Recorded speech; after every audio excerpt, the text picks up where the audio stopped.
नमस्कार विद्यार्थी मित्रांनो, इयत्ता 12वी कॉमर्स विषय OC&M. मुलांनो, आपलं चौथं प्रकरण चालू आहे व्यवसाय सेवा. आजच्या प्रस्तुत पाठामध्ये आपण विम्याचा दुसरा प्रकार अभ्यासणार आहोत, तो म्हणजे सागरी विमा.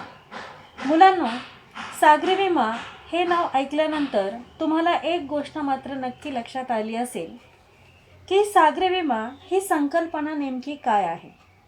तुम्हाला एवढं तरी सहज लक्षात आलं असेल की सागरी विमा म्हणजेच की सागरामधून जी काही वाहतूक केली जाते त्या वाहतुकीमध्ये जर काही नुकसान झालं तर त्या नुकसानीची भरपाई म्हणजेच सागरी विमा होय. तर सागरी विमा म्हणजे अशीच संकल्पना आहे की जी आता आपण सविस्तर अभ्यासणार आहोत. सागरी विमा म्हणजेच की असा विमा करार की ज्या विमा करारामध्ये समुद्रातील धोक्यांपासून जे काही नुकसान होण्याची शक्यता आहे त्या नुकसानीला संरक्षण देणारा करार होय. काय सांगितलं मी की सागरी विमा म्हणजे असा विमा करार की ज्यामध्ये समुद्रातील जे काही धोके निर्माण होणार आहे तर त्या निर्माण होणाऱ्या धोक्यांपासून संरक्षण देणारा विमा करार होय. मग हे धोके विविध प्रकारचे असतात. मग उदाहरणार्थ वादळामुळे निर्माण झालेला धोका, अपघातामुळे निर्माण झालेला धोका.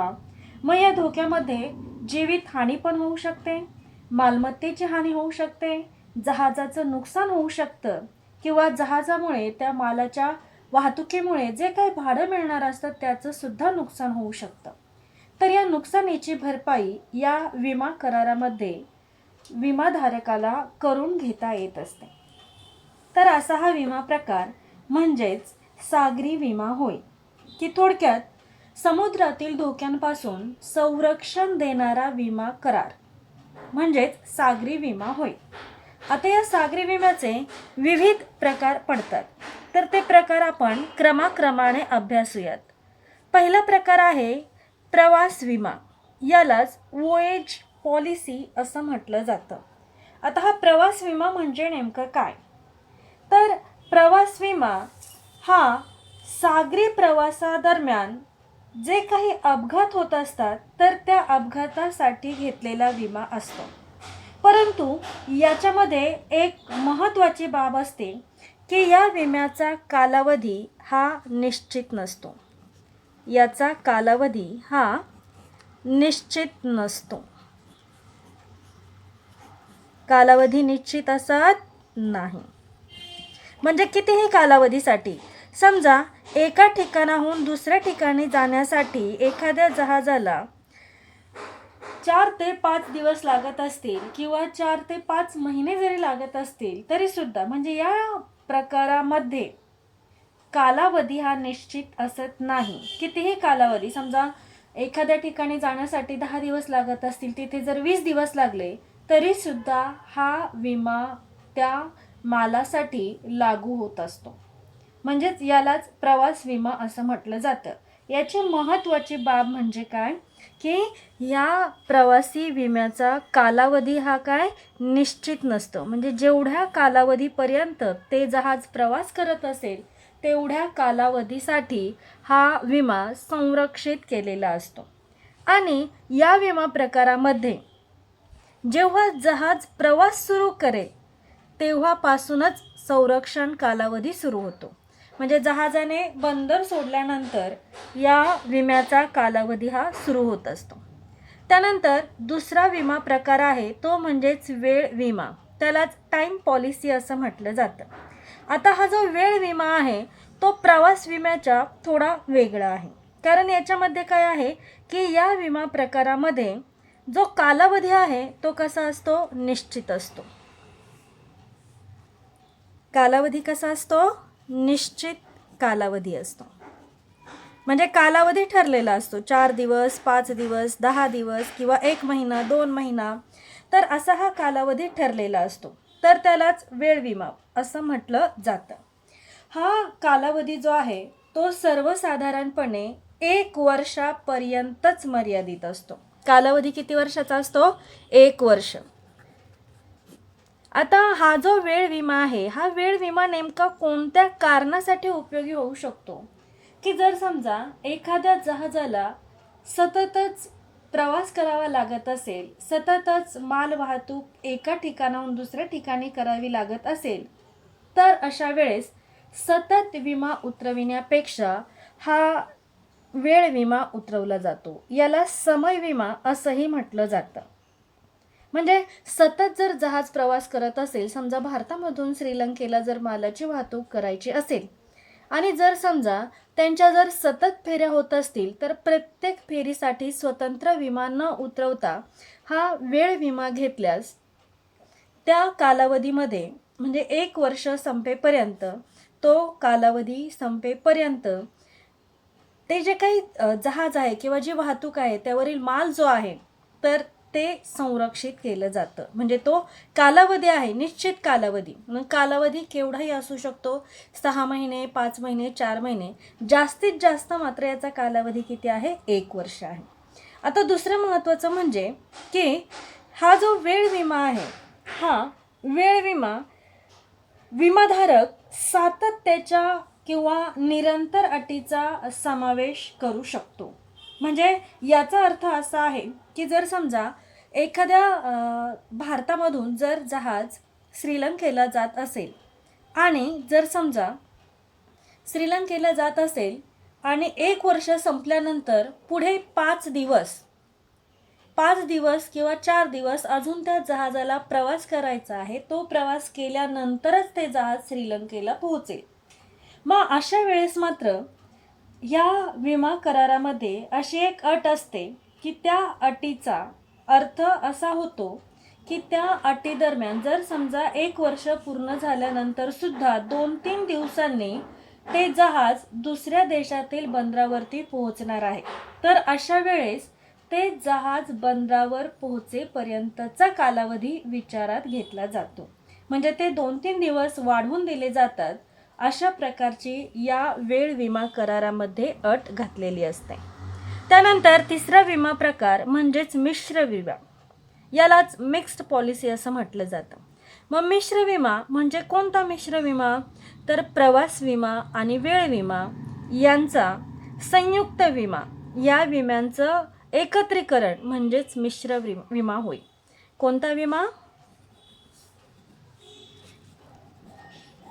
प्रवास विमा आणि वेळ विमा, यालाच काय म्हणतात? समय विमा. तर या प्रवास विमा आणि वेळ विमा या दोन्हींचं मिश्रण म्हणजेच मिश्र विमा होय. ह्या दोन्हींचं एकत्रीकरण केलं की मिश्र विमा हा एक वेगळा करार आहे की या करारामध्ये प्रवास विमा आणि वेळ विमा याच्या जे काही फायदे आहेत किंवा याच्या ज्या काही अटी आहेत, तर त्या अटींचा, नियमांचा किंवा ज्या काही सुविधा आहेत त्या सुविधांचा आपल्याला मिश्र विम्यामध्ये एकत्रित फायदा घेता येत असतो. त्यानंतर पुढचा विमा प्रकार आहे तो म्हणजेच मूल्याधारित विमा. यालाच व्हॅल्यूड पॉलिसी असं म्हटलं जातं. आता मूल्याधारित विमा म्हणजे काय? की ज्या वेळेस एखाद्या वस्तूचा किंवा मालाचा विमा उतरवायचा असेल, परंतु विमा कंपनीला त्या मालाचं मूल्य ठरविताना जर अडचण येत असेल, तर अशा वेळेस विमाधारक आणि विमा कंपनी या दोघांनीही ठरवल्याप्रमाणे म्हणजे हे दोघे चर्चा करून काय करत असतात? मालाची किंमत ठरवत असतात, म्हणजेच मालाचं मूल्य ठरवत असतात. मग यालाच काय म्हटलेलं आहे? मूल्याधारित विमा. म्हणजे त्या वस्तूचं नेमकं मूल्य माहीत नसल्यामुळे विमा कंपनी आणि विमाधारक हे दोघेजण काय करत असतात? मिळून त्या मालाचं मूल्य ठरवत असतात. मग असा विमा प्रकार म्हणजेच मूल्याधारित विमा होय. आता यामध्ये जरी विमाधारक आणि विमा कंपनी जर काही वास्तविक मूल्य ठरवत असतील, म्हणजे त्याचं जे काही मूल्य गृहीत धरत असतील, तर हे गृहीत मूल्य, हे जे गृहीत मूल्य आहे हे वास्तविक मूल्याच्या जास्त असते. वास्तविक मूल्य जे आहे ते वास्तविक मूल्याच्या जास्त असते. म्हणजे जे काही मूल्य विमाधारक आणि विमा कंपनी हे मालाचे ठरविणार आहेत, तर ते मूल्य गृहीत मूल्य जे धरलेलं असतं त्या वास्तविक मूल्याच्या नेहमीच कसं असणार आहे, जास्त असणार आहे. मग यामध्ये मालाचं मूल्य किंवा मूल्यांकन करणं जर अवघड जात असेल, तर अशा वेळेस हे मूल्याधारित विमापत्र हा विमाधारक घेत असतो.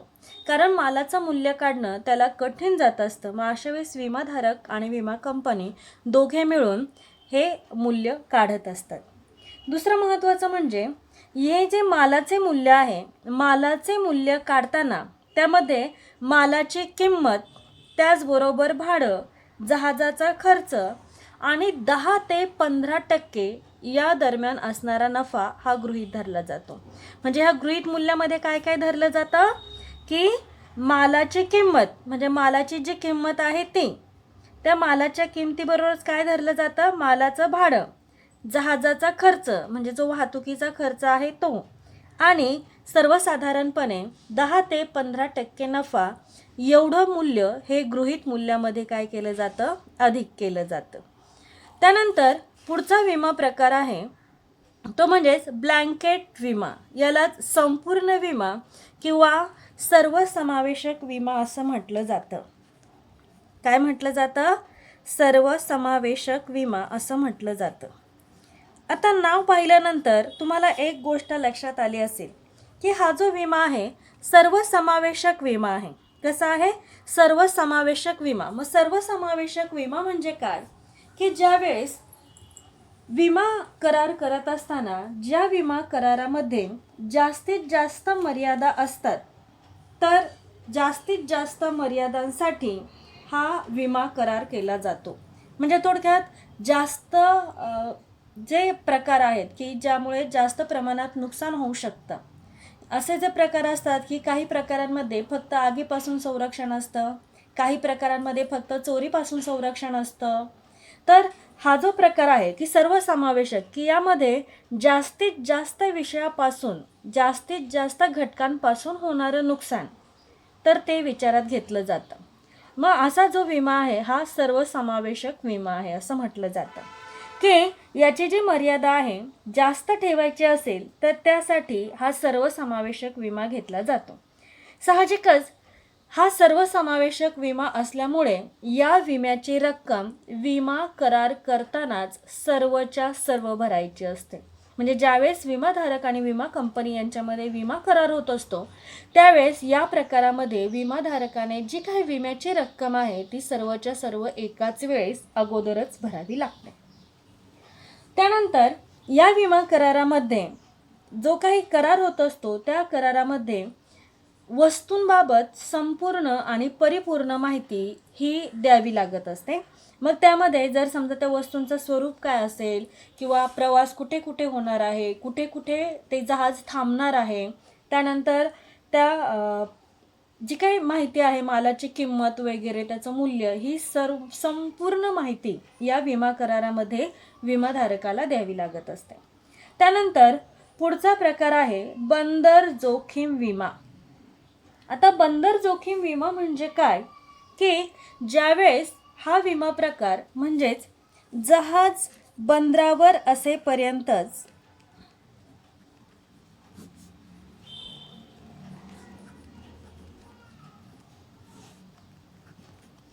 म्हणजे हा विमा प्रकार असा आहे की जोपर्यंत जहाज बंदरावर आहे तोपर्यंतच हा विमा काढला जातो. कारण एकदा जहाज प्रवास सुरू झाल्यानंतर प्रवासी विमा किंवा वेळ विमा, मिश्र विमा हे विमा काय होतात, लागू होतात. परंतु बंदर जोखीम विमा म्हणजे जोपर्यंत जहाज बंदरावर आहे तोपर्यंत त्या मालाचं किंवा कोणत्याही जहाजाचं जर नुकसान होऊ नये तर त्या नुकसानीपासून संरक्षण होण्यासाठी बंदर जोखीम विमा उतरवला जातो. की जहाज जोपर्यंत बंदरावर उभं आहे, आता कधी कधी माल भरण्यासाठी वेळ लागत असतो कारण त्या जहाजामध्ये जो माल आहे तो माल खूप जास्त वजनाचा असतो आणि खूप मोठ्या प्रमाणात माल असतो. मग एवढा माल जर बंदरावरून जहाजामध्ये नेण्यासाठी खूप कालावधी लागत असतो, समजा 4 दिवस 5 दिवस जर लागत असतील किंवा जहाज निघण्यासाठी उशीर होणार असेल, तर अशा वेळेस जोपर्यंत जहाज बंदरावर आहे तोपर्यंत त्याची सुरक्षितता राखण्यासाठी बंदर जोखीम विमा उतरवला जातो, की या विमा कराराअंतर्गत जोपर्यंत जहाज बंदरावर आहे तोपर्यंत हा विमा लागू होतो आणि जहाजाने एकदा बंदर सोडलं की ते बंदर सोडेपर्यंत हा विमा लागू असतो. त्यानंतर पुढील विमा आहे तो म्हणजेच संमिश्र विमा. म्हणजे संमिश्र विमा म्हणजे काय, की याला मिक्स्ड पॉलिसी असं म्हटलं जातं. मग संमिश्र विमा का म्हटलं जातं, कारण ज्यावेळेस एखादा विमेदार एका विमा कंपनीऐवजी अनेक विमा कंपनीकडून काय करत असतो, विमा उतरवत असतो. तो एकाकडूनच न उतरवता जास्त विमा कंपनीकडून विमा का उतरवतो, कारण बऱ्याचदा जर त्याच्या मालाचं मूल्य खूप जास्त असेल तर अशा वेळेस एक कंपनी खूप मोठ्या प्रमाणात नुकसान भरपाई देऊ शकत नाही. म्हणून याच्यासाठी काही मोठमोठे व्यावसायिक संमिश्र स्वरूपाचा विमा उतरवत असतात. तो का उतरवावा लागतो, कारण त्यांच्या मालाचं मूल्य कसं असतं, जास्त असतं. म्हणून त्यांना एकापेक्षा जास्त ठिकाणी काय करावं लागतो, विमा उतरवावा लागतो. एकापेक्षा जास्त ठिकाणी काय करावं लागतो, विमा उतरवावा लागतो. कारण का, त्यांच्या मालाचं मूल्य हे जास्त असल्यामुळे शक्यतो एका कंपनीकडे विमा न उतरविता तो व्यावसायिक काय करेल, विविध ठिकाणी विमा उतरवेल. म्हणजेच एकापेक्षा जास्त ठिकाणी तो त्याच्या मालाचा विमा उतरवू शकतो. अशाच विमा कराराला काय म्हटलं जातं, संमिश्र विमा असं म्हटलं जातं. यामध्ये प्रत्येक ही जी काही विमा कंपनी असेल किंवा विमा हमीदार असेल तर प्रत्येकाची जबाबदारी मात्र ही वेगवेगळी असते. त्यानंतर पुढील जो विमा प्रकार आहे तो म्हणजेच एक जहाज विमा. यालाच सिंगल व्हेसल पॉलिसी असं म्हटलेलं आहे. मग हा एक जहाज विमा म्हणजे काय, की ज्यावेळेस एखादा लहान जहाज मालक असेल तर अशा वेळेस तो फक्त एकाच जहाजाचा विमा उतरवत असेल तर त्याला एक जहाज विमा असं म्हटलं जातं. की म्हणजे छोटे छोटे जे व्यावसायिक आहेत किंवा छोटा जहाज मालक असेल आणि त्याचं जर एकच जहाज असेल तर अशा वेळेस तो काय करतो, एकाच जहाजाचा विमा उतरवत असेल तर त्याला एक जहाज विमा म्हणजे सिंगल व्हेसल पॉलिसी असं म्हटलं जातं. त्यानंतर ताफा किंवा एक गठ्ठा विमा म्हणजे हे जे एक जहाज विमा प्रकार आहे त्याच्या पूर्णतः विरोधी हा प्रकार आहे, की हे एक जहाज विमा म्हणजे या ठिकाणी एकाच जहाजाचा विमा उतरविला जातो. परंतु ताफा किंवा एक गठ्ठा विमा प्रकारामध्ये एखादा जहाज मालक किंवा व्यावसायिक त्याच्या मालकीची सर्वच्या सर्व जहाजे त्यांचा विमा उतरवत असतो. बरोबर, म्हणजे एकत्रितच त्या ताफ्याचा पूर्ण, समजा त्याच्या मालकीची 15 जहाजे असतील तर तो 15च्या 15 जहाजांचा एकत्रित विमा उतरवतो. त्याला काय म्हटलेलं आहे, ताफा किंवा एक गठ्ठा विमा. म्हणजेच ह्या एक जहाज विमाच्या पूर्णतः विरोधी. म्हणजे इथे जहाज एक आहे परंतु इथे काय आहे, जहाजांचा ताफा आहे. जहाजांचा काय आहे, ताफा. म्हणजेच अनेक जहाजे, एक पेक्षा जास्त जहाजे. काही जहाज मालकांची एक पेक्षा जास्त जहाजे असतात त्यावेळेस त्यांना हा विमा प्रकार अतिशय फायदेशीर ठरत असतो, की यामध्ये सर्व प्रकारच्या जहाजांचा नुकसानीचा एकत्रित विमा घेतला जातो. तर अशा प्रकारे आपण हे सागरी विम्याचे विविध प्रकार अभ्यासलेले आहेत. आपण आता थोडक्यात पुन्हा हे प्रकार आहेत ते पाहूयात. पहिला प्रकार आपण पाहिला होता प्रवास विमा. प्रवास विमा कसा आहे, की ज्यावेळेस जहाज एका ठिकाणाहून दुसऱ्या ठिकाणी प्रवास करत असेल आणि त्यावेळेस जर तो कालावधी निश्चित असत नाही तर असा विमा म्हणजेच प्रवास विमा होय, की या विमा कराराअंतर्गत प्रवासाचा कालावधी हा निश्चित असत नाही.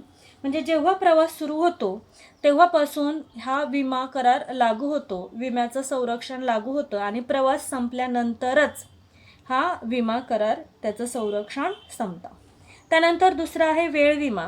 हा वेळ विमा जो आहे तो वेळ विमा मात्र मर्यादित वेळेसाठी आहे, की जसं ठराविक वेळेसाठी तो विमा, समजा 2 महिने लागत असेल, 8 दिवस, 10 दिवस, कितीही, जेवढ्या दिवसांसाठी आपल्याला विमा घ्यायचा असतो तेवढ्या दिवसांसाठी वेळ विमा उतरवला जातो. म्हणजे याचा कालावधी आहे तो मात्र निश्चित स्वरूपाचा आहे.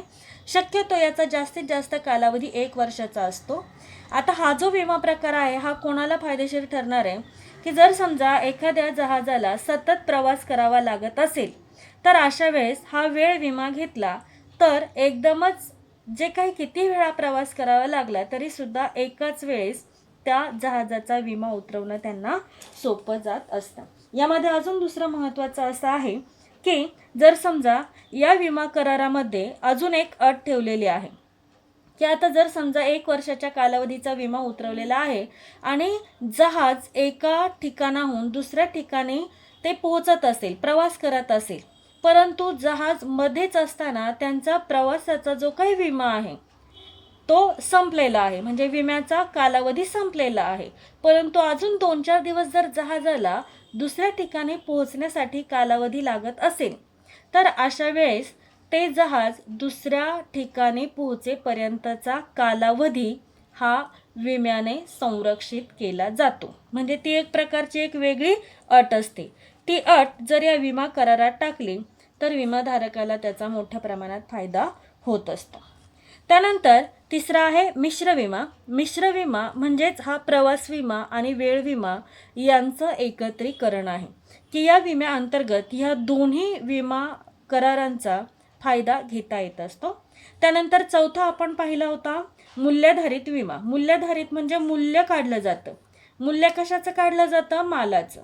मग का काढावं लागतं? कारण त्याचं मूल्य हे नक्की माहीत नसतं. ज्यावेळेस मालाचं मूल्य काढणं कठीण असतं त्यावेळेस कोण एकत्र येतं?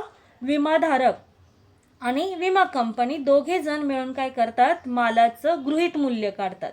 मग हे गृहीत मूल्य जे काढलं जातं ते वास्तविक मूल्यापेक्षा नेहमीच जास्त असते.